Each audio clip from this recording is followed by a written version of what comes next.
daybreak over the Shamali plains. The alluring name for this dusty, landmine-infested front line north of the Afghan capital. Coming battles could be for this. After another night of US-led air attacks to the south, the opposition Northern Alliance resumed their barrage of Taliban forward positions. The leadership says it's in close contact with Washington to coordinate military activity.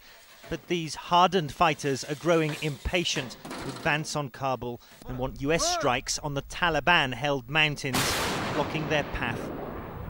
Perhaps the perception of some of our commanders are different from a military strike, and they would expect the forces in immediate contact with them to be struck first rather than the whole strategy. For myself, it is quite understandable what is happening, and I should say once again that it's going well. But the situation may be worsening for a growing number of Afghans. Already the country has as many as 1 million displaced. The US-led attacks are simply adding more. We found these families on the road out of Kabul.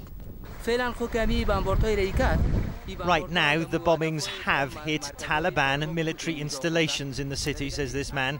But civilian houses have also been destroyed. I don't know how many casualties there were. This child tells us how hard it was to walk across the mountains from Kabul.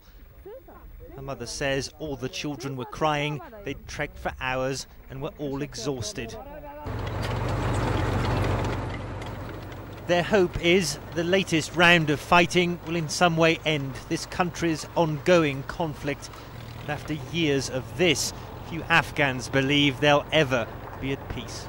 So as the human cost mounts, the battle for Afghanistan continues to gather pace. And with first snowfall here expected in just weeks, there is a growing sense of urgency that matters be resolved on both fronts. Matthew Chance, CNN, Northern Afghanistan.